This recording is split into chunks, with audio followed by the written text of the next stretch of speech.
Well, I think Jesus really is very good at allowing himself to be underestimated. Mm, I mean, it starts by, you know, when you're the son of God being born in a stable, hmm to he could look quite unimpressive on the cross. That doesn't look like God being victorious. But it also applies to his teaching. And the point is, the teaching, you can think, oh, well, that's just a simple story. And there's so much more to it. So I think there is this thing about Jesus allowing himself to be underestimated because, after all, he's speaking for those who are seeking. Seek and you will find. Let the one who has ears to hear. And it's easy not to hear. It's easy just to glide over what he's saying. Many people consider Jesus to be a great teacher, but few actually realize just how incredible his teachings were. That's what my guest today, Dr. Peter J. Williams, wants us to see. Dr. Williams is the principal of Tyndale House in Cambridge, and he's the chair of the International Greek New Testament Project. He's also a member of the ESV Translation Oversight Committee and the author of several books, including one titled, Can We Trust the Gospels? His latest book is called The Surprising Genius of Jesus, What the Gospels Reveal About the Greatest Teacher. And in this book, he examines the teachings of Jesus, as recorded in the Gospels, from a scholarly perspective, and he shows how this examination actually reveals that these teachings truly do originate with Jesus, and that they showcase an incredible awareness of and connection to the Old Testament in a way which would have triggered the memories of the first listeners and which contain layers of meaning for us as readers today to uncover. The other thing we can learn from examining Jesus' teachings is that Jesus is much more than just a good teacher. He is, in fact, Lord and God. So that's what we talk about in this conversation. I hope you'll enjoy it. I'll be back at the end with some final words. Well, Peter, thank you for joining us on Theology for the People today. It's great to be with you. For our listeners' sake, could you please just introduce yourself and tell us a bit about yourself and your work? So my name's Peter J. Williams, Dr. Peter J. Williams, if you like that, from Cambridge, England. So I'm principal of Tyndale House in Cambridge, which is the UK's largest library of the Bible, and it's a residential research community of people looking to study the Bible at the very deepest level and serve the church through that. Mm-hmm. Great. And what is some of the work that you've done in the past? I know that we have your current book, The Surprising Genius of Jesus, that we're going to talk about, but I know that you've also written at least one other book about the Gospels. I'd like to just hear the story Yeah, of so, that. so I've written some unreadable books, but I do have a book, Can We Trust the Gospels? This one, which came out a few years ago, and I've been involved with editing a Greek New Testament, which we produce. So for those who want to read the New Testament in Greek, we've got that as well. Yeah, excellent. Well, I read your book, The Surprising Genius of Jesus, What the Gospels Reveal About the Greatest Teacher. And I'll tell you, just by the title, I wasn't quite sure what to expect from the book, but I was excited to check it out. It was also, I was intrigued by the fact that it was only 100 pages or so. So maybe you could summarize for us your take on the book, and then I'll give you some of Yeah. my feedback.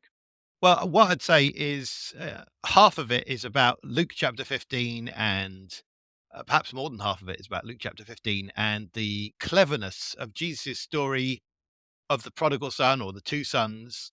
And often Christians can say, well, we know Jesus is clever because he's God. God's clever. God knows everything. Therefore, Jesus is clever.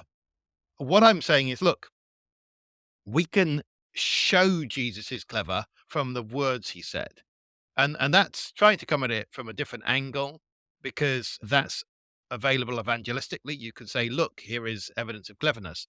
And in particular, I think it's the most brilliant short story ever told. It's under 3 minutes. And it packs so much in. So in the first chapter, I look at some of the specific techniques that Jesus has that show cleverness at emotional and intellectual levels. Second chapter, I go and show how it reflects a lot of Old Testament thinking. So you have to have read the Old Testament, particularly the book of Genesis, very well in order to produce that story. So that's another sign of cleverness. And then I show how this happened in other stories of Jesus and how it has to come from Jesus, not from anyone else. Hmm. Yeah, I think that was the thing that surprised me. Was that I wasn't terribly surprised by your first chapter. I found it like, yes, Jesus' story is very, packed. There are things that he doesn't say that leave things implied. In 2 minutes, how could he say so much? But what really got me in your book was the second chapter, connecting with Mhm. Genesis. So maybe could you Yeah. summarize that for the listeners? Yeah. So my argument is really that in this 3-minute story, it covers all of Genesis's greatest hits. So you've got to remember that Luke says this story was told to tax collectors and sinners who we don't expect to take much interest in the Bible, and Pharisees and scribes who actually spend their time copying out the Bible. So you've got a mixed audience, some who don't know the Bible so well, some who are absolutely top rate experts in the Bible. And Jesus tells a story that will work if you don't know the Bible at all, and will also work at deeper levels if you do know the Bible.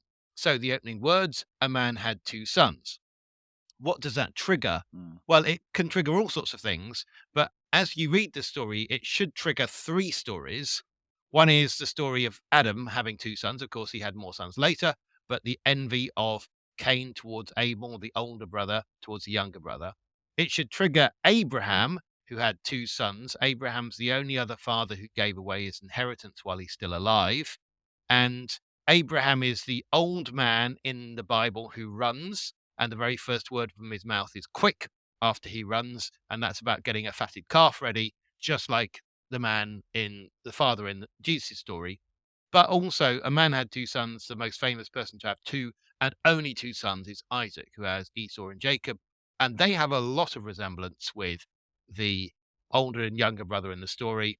And it's just when the younger brother, Jacob, is coming back from a far country where he's been looking after animals, that his older brother, Esau, runs, embraces, and kisses him like the father in this story. So that's a really striking thing because Esau has been cheated out of his entire inheritance. This older brother in the story is worried that having little brother back is just going to diminish his own inheritance a little bit. And so, if even Esau, who's a bad guy, can forgive his younger brother like that, that's quite a lesson. Yeah, and I noticed that you point this out that in Luke 15 verse 20 it says that the father ran and fell on his neck and kissed him, and that's almost exactly word for word what it says in Genesis 33 verse 4. That's right. So it's a match. So if you're a scribe, you're very familiar with the text of the Old Testament, and in particular, a phrase like that, "run, embrace, and kiss," is only occurs once. And one of the things that scribes have to do is actually count the number of times particular phrases occur, make sure they don't confuse this phrase with another phrase. We got other evidence, hard to explain, but which I show in the book, that that's actually part of the scribal curriculum at the time. That particular verse is something that they know, and Jesus makes the high point of his story something that they know about, which is really quite striking. Yeah.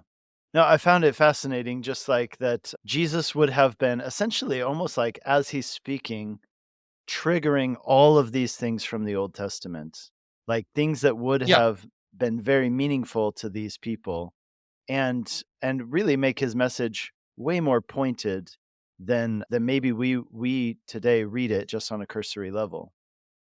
Well, I think Jesus really is very good at allowing himself to be underestimated. Mm, I mean, it starts by, you know, when you're the son of God being born in a stable, mhm.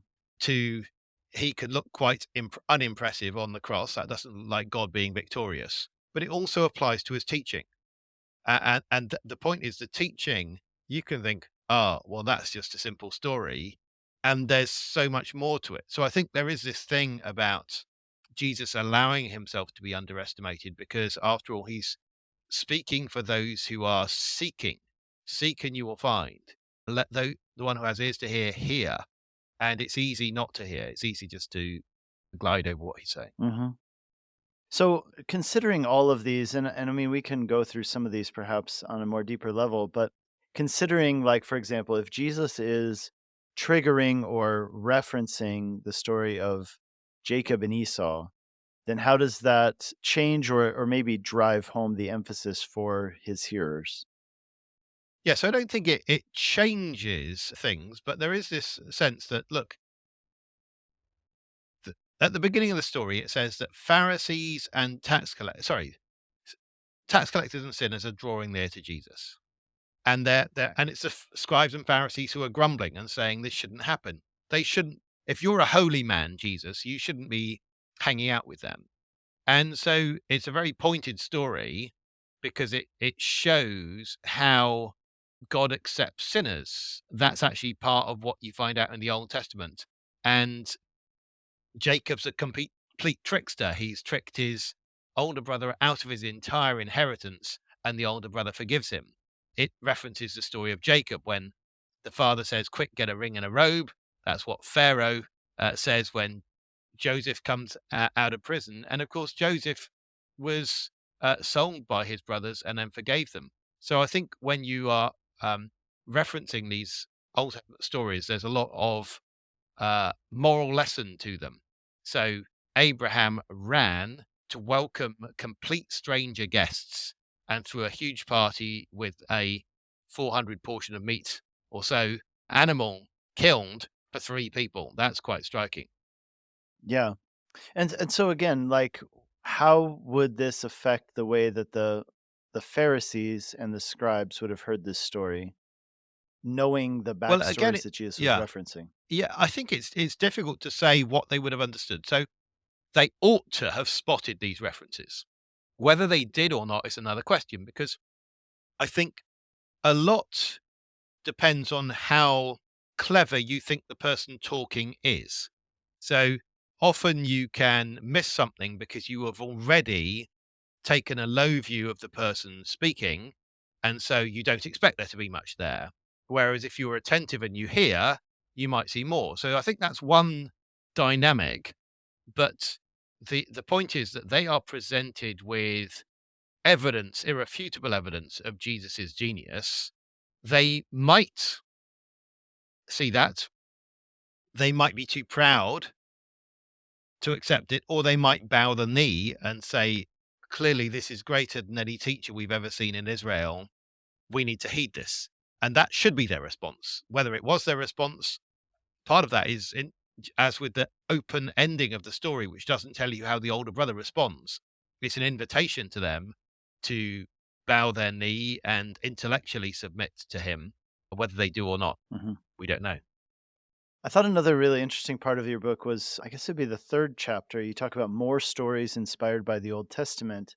And Yeah. I think you go through, is it 14 total, where Yeah, you yeah, point out. yeah, and one of them, an extra one I do in more detail, that's the temporarily rich man and Lazarus from Luke chapter 16. Yeah, and what is your point in bringing up those 14 examples? Well, just to say, look, if I'm right that this is in Jesus's teaching, we wouldn't just expect it to be in one story. We would expect it to be in others. And it's not, you don't have to look very hard to find evidence of Old Testament allusion in Jesus's stories. So there are other ones as well. I could have spent more time on those, but I just picked out what I thought were the more obvious ones, harder to debate, to show that yes, Jesus uses the Old Testament a lot in his stories. Hmm. Yeah, in your fourth chapter, then you talk about, was Jesus the genius? And I think that what you're addressing there is the question of, how do we know that these weren't just written by Luke? Maybe Luke is just particularly smart, you know? Yeah, and Luke really was smart. I mean, the story he writes in the Book of Acts is very clever. He knows a lot about the Mediterranean and so on. But you don't really explain why there would be lots of references to the Bible, the Old Testament, if it's in Luke writing for a Gentile audience. You explain that better if it's Jesus speaking to a group of Bible experts. There are also re- references to rabbinic ideas in this story, which again would make more sense if he's speaking to the very people that Luke says he is. And then there are hallmarks of the way Jesus speaks. So, for instance, telling stories back to back, lots of parables back to back. That's in Luke, but it's also in Matthew and Mark. They present Jesus as telling parables back to back. Who else does this? It seems this is something particularly Jesus does. Or the way you get male and female pairs together, as you get in Luke chapter 15 with the shepherd losing a sheep, one out of 100, the woman losing 1 out of 10 coins. That's something you can find not just in Luke, but also in elsewhere in Jesus' teaching, or the way Jesus begins a story with a question, or he ends with particular ways. So saying something was necessary or saying thus something happens. There are particular phrases you can see, particular ways of thinking that reflect the way Jesus thinks elsewhere, not just in Luke's gospel. So I think putting these things together and wanting to say, no, the story has to come from Luke and from Jesus, and the whole lot has to come from Jesus, because you don't get a brilliant story by committee, half done by this person, half done by that. And the whole lot has to be handed down with integrity. You can't have this gradually growing. That won't make sense. Hmm. Yeah, I think you also pointed out that it shows somebody who was like intimately familiar with the geography of Israel and in that That's area. right. Yeah. Yeah, that's right. Yeah, even I found this interesting as well that you talk about how the story of the Good Samaritan is, people think of it as having, a great moral story about love across tribal boundaries, but it's referring to and echoing an obscure Old Testament passage about people from Samaria. I wasn't Yeah, aware of that's that. right. Yeah. Yeah, so I mean that's not something original to me. Lots of people have pointed that out before. But yes, there is a passage from Chronicles which is very much like what's going on in that particular story. Also, it's got very specific geographical knowledge. That's impressive. It's got Jesus' style all over it. Even where Jesus says, "Do this and live," this "do and live" to the person who's asking him the question. Again, that seems to be a reference back to Genesis. So yeah, there's lots going on there. Again, it's a really my little book is a really short book, but hopefully you'll get new depth in some of Jesus' stories as you do that. Yeah, and I mean, just back to Luke, I think the point being made was that Luke would not have had that same geographical intimate knowledge that Jesus had as somebody who lived That's right. Yeah. in the land. Yeah. Yeah. So what is it that you hope that people will really take away from this book? I mean, Well, a couple of things really. I'm hoping for Christians to go away with a new sense of awe about Jesus. That's one thing. And also go away with a new renewed expectation about what they'll find in scripture. mhm, So I think very often what happens with our Bible engagement and knowledge is we plateau. We think, oh, I know enough. I know enough of the Bible not to be embarrassed in church. I've sort of got the rough idea of the stories, and you don't go any further. And particularly with a story like the prodigal son, you say, well, I know the father runs embraces, kisses him. That's a bit like the Titanic sinks in the story, so you actually don't have any, David killed Goliath, so you don't need to pay any attention to this sort of Bible story because you know it. And yet I'm saying, no, re-engage every word. I'm seeing new things in this story on a regular basis, and I hope people fall in love with Scripture more. I would also say that it is a book that can be used with serious non-Christians who are prepared to wade through quite a bit of Bible, but I have structured the argument that they should be able to follow it and track along and say, yes, that makes sense. Look, we are advocating Jesus as savior. We're advocating him as teacher. There's no greater teacher that you could have. And so giving this to people and saying, look, have you ever found anyone as smart as this? mhm. I think is something you can do. Yeah, and I think that that's definitely a easy on ramp for many people because I think that in many people that I've talked to, they respect Jesus as a great teacher, though they may not respect him as Lord. And I know that that is kind of the end that you take, the final turn you take in the book is understanding that Jesus is more than just a talented teacher. Yeah, sure. Yeah. Well, could I ask you a little bit about your previous book on the Gospels? I'm intrigued Sure. to know a little bit more about this idea of can we trust the Gospels? And it seems that maybe there's a little bit of overlap even in the two books. Yeah, and I'd say they're both in a similar style. So they're both brief books. Hmm. I think people write too long. So this one is 38,000 words and this one is 35,000 words. So they're very similar, and in the sort of way I'm trying to engage. Surprising Genius of Jesus has got more references to the Bible in. Hmm. Can We Trust the Gospels a bit more by way of charts? But they're both trying to start people from just fairly limited knowledge of the Bible and say, well, what can we go from that? And both of them to lead people to see Jesus as utterly remarkable. So that's what I try and end up with in both of them. Could you summarize some of your points and arguments from the Can We Trust the Gospels book? Well, I mean, one of the things I do show is that the gospel writers really know about the time and place they're writing about. So they know the land of Jesus, but they know the customs of the land of Jesus, the names that people are called in the land of Jesus, all those sorts of things that you can show. And then when you start asking the question, well, can it be that they have got this geographical knowledge and so on, cultural knowledge, but are simply writing a fictional story on top of it? Is that possible? And that doesn't really explain what we've got. It doesn't explain the relationship between the Gospels. It doesn't explain the patterns of speech. And what I'd say, I actually come up with one of these better arguments in this book with the surprising genius of Jesus, where I show that when Jesus is using the Old Testament in the story in Matthew chapter 25 with the wise and the foolish virgins, and there's a cry goes up at midnight, this is a reference to the Old Testament. A cry goes up at midnight at the Passover time, but you've got to remember, Jesus, according to Matthew's gospel, is telling this story in the lead up to Passover time. So, in other words, you've got a feature of the story which really makes sense if it was told by the very person it says it was told by at the time it says it was told by.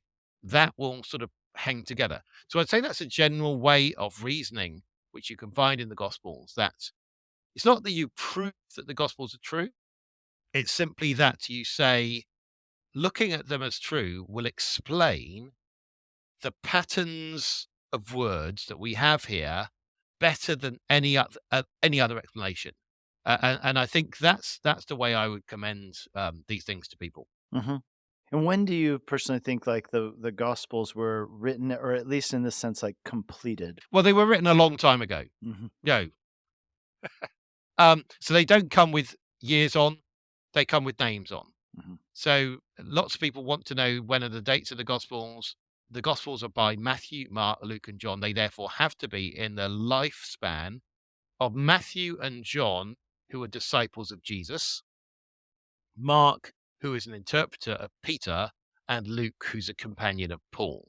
So those give you some limits on when they can be written, but they absolutely do not come with years on them. They come with names on them. Yes, yes. And I wasn't really thinking so much as terms of like when was a particular gospel written, as opposed to kind of like how have you helped to refute some of the ideas that the gospels were later inventions or that they were kind of Yeah. legendized. So one thing I do say in Surprising Genius of Jesus is that the Gospels are long enough after Jesus that they can be completely false, and are close enough to Jesus that they can be completely true.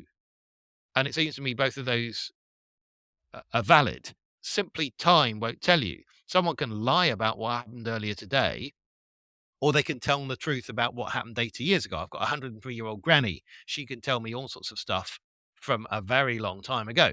So that's where I think that simply the number of decades doesn't make much difference there. I'm generally go with, well, dates in the lifetime of the first generation of disciples. And that's I think on the whole not many decades after Jesus' ministry. But I think yeah, the actual years doesn't matter for me. Mm. Yeah, it's good. Just getting back to your book, The Surprising Genius of Jesus. One of the thoughts that I had and wrote a note to myself is this question. So in chapter 3, you're talking about more stories inspired by the Old Testament, and references or echoes is what you call them to Old Testament stories, because oftentimes they're not direct references. How do you know when you're not making a stretch? Like how do you Sure. avoid that? So I think one of the things that goes on is quantitative. So let's say you've only just met a person for the very first time and you're not sure what their mood is or how to read their face. Well, you go away unsure. But if you've met that person many, many times, you begin to get more confident about your reading of what they're saying or whether someone's being aggressive or kind or whatever it is. So that's where I think you have that same sort of pattern. So if it were just, is there an Old Testament allusion here in one place on its own? it's hard to judge. But when you start finding a pattern where the same teacher seems to be alluding to the same book, and I'm saying particularly the book of Genesis in the case of Jesus' story in Luke 15, and you start finding more and more of these, that gives you a certain assurance that this is the case. So sometimes, like with Black Beauty, you've got two B's in a row. Can you be certain that the alliteration is definite? Maybe you can't. But when you find that all four heads of Hogwarts houses in Harry Potter each have the same two letters, Salazar, Slytherin, Helga, Hufflepuff, you start thinking, no, this has to be deliberate. So that's where a lot of these things are about quantity. And is is it a particular pattern of behavior? It's not about statistical significance, because in the humanities, that's often not the way it's going to be helpful to judge things. But you rather say this is very well explained as a feature of authorial intent, and otherwise wouldn't be explained. Hmm. Yeah, that's helpful. Thank you. So, in my church here where I'm pastoring, I recently started teaching through the Gospel of Matthew, and so our style of teaching is expository. Working through an entire book of the Bible at a time. So, I've been reading this book by Patrick Schreiner, Matthew, Disciple and Scribe. And I was Right. just curious to get your take on this, having studied the origins of the Gospels and things like that. I haven't read that book, I've got to say. Okay, well, I'll just tell you the one particular thing I have a question about, which is that he believes that Matthew was essentially a scribe, right? Then that maybe contributed to his Yep. work as a tax collector, but that as a scribe, he would have been taking notes. And I think that I've heard that from other, Mhm.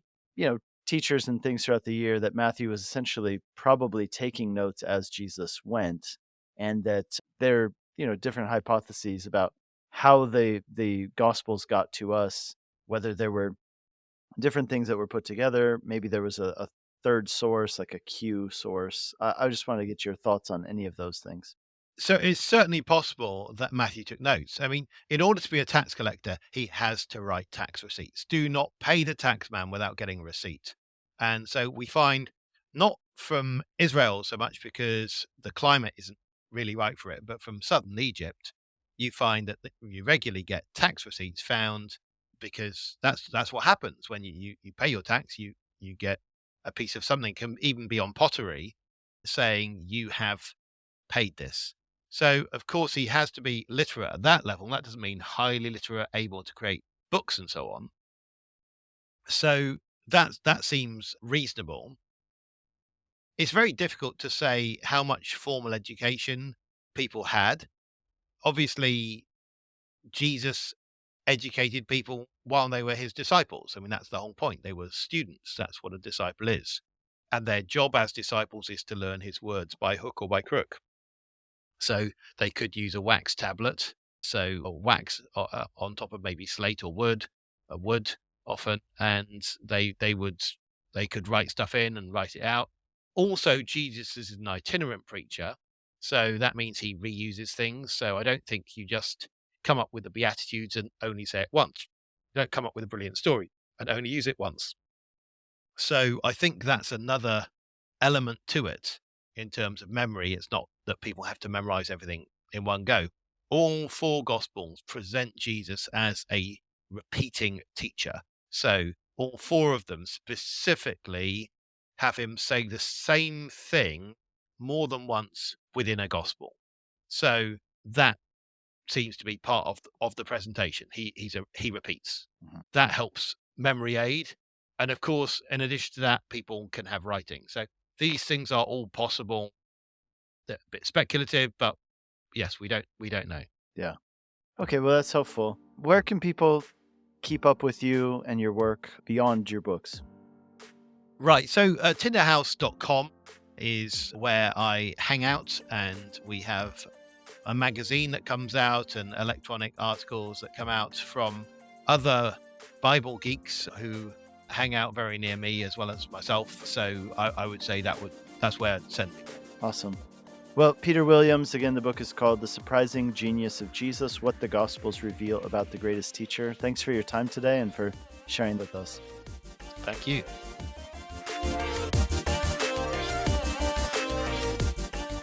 Thanks for listening to this episode of Theology for the People. New episodes are released every Wednesday, so make sure to subscribe to the podcast on whatever app you use. In our next episode, I'll be speaking with David Gibson about Psalm 23. This well-known psalm has become popular for use at funerals or in times of hardship, but David Gibson wants to show us that this psalm is actually a psalm for life, not for death, and he helps us see this familiar passage in some new ways. Theology for the People is a listener-supported program.